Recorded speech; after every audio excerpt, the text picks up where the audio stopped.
তো বন্ধুরা আজকে আমার ফার্মে দুজন নতুন অতিথি এলো। তো এই যে দুটো অতিথি এগুলো কিন্তু দুটোই কিন্তু সিরোহির ক্রসে দুটো বাচ্চাগুলো কোয়ালিটি বন্ধুরা দেখুন একবার, খুবই ভালো কোয়ালিটি। কারণ তার মায়ের একটু ভালো কোয়ালিটি থাকার জন্য তার বাচ্চার কোয়ালিটি কিন্তু খুবই ভালো হয়েছে। মা বাবা দুজনের কোয়ালিটি একটু ভালো হয়, বাচ্চাদের কোয়ালিটিও কিন্তু খুব ভালো হয়েছে। তো গতবার পরপর দুবার এই ছাগল বাচ্চাটা যে একটা করে বাচ্চা হয়েছিল, কিন্তু এইবারই দেখা গেছে যে ছাগলটার কিন্তু দুটো বাচ্চা হয়েছে। দুটো বাচ্চার মধ্যে একটা মেল বাচ্চা এবং একটা ফিমেল বাচ্চা। তো একটু যদি দেরি হতো তাহলে কিন্তু প্রবলেম হয়ে যেত।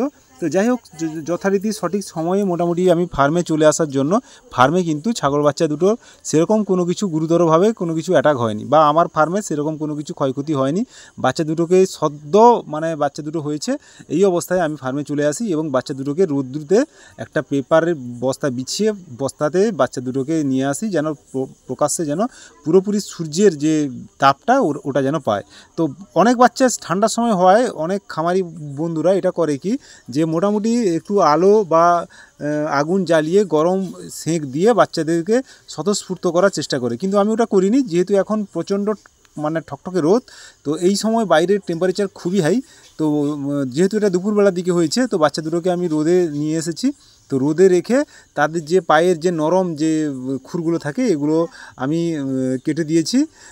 এরপরে তাকে কি করেছি, তার মায়ের কাছে ছেড়ে দিয়েছি, মা যেন বাচ্চাগুলোকে যেন চাটে। তো বন্ধুরা একটা জিনিস সবসময় কিন্তু মাথায় রাখবেন, বা আমি যেটা রাখি, সবচাইতে বড় মার যদি কোনো বাচ্চাকে যদি চাটে, বাচ্চার মধ্যে যে মোটামুটি উত্তেজনাটা যেটা যে তৈরি হয়, সেটা কিন্তু আদার্স কোনো কিছুতে কিন্তু হয় না। তো একমাত্র মাই তার যে বাচ্চার যে উত্তেজনা যে করিয়ে তাড়াতাড়ি বাচ্চাটাকে দাঁড় করানোর চেষ্টা কিন্তু অ্যাকচুয়ালি তার মাই কিন্তু করতে পারে। তো তার যে জিভ দিয়ে উপরের যে লালাগুলো, ওই লালাগুলো কিন্তু চেটে পরিষ্কার করে দেয়। অনেক বাচ্চার ক্ষেত্রে যদি এটা নাও যদি হয়, তাহলে কি করতে হয়, উপরে একটু হালকা লবণ ছড়িয়ে দিলে তার মা কিন্তু খুব সহজেই সেটাকে চেটে কিন্তু পরিষ্কার করে দেয়। আর যত পরিষ্কার করবে, চাটবে, যত তাড়াতাড়ি বাচ্চাগুলো কিন্তু স্বতঃস্ফূর্তভাবে উঠে দাঁড়াতে কিন্তু পারবে।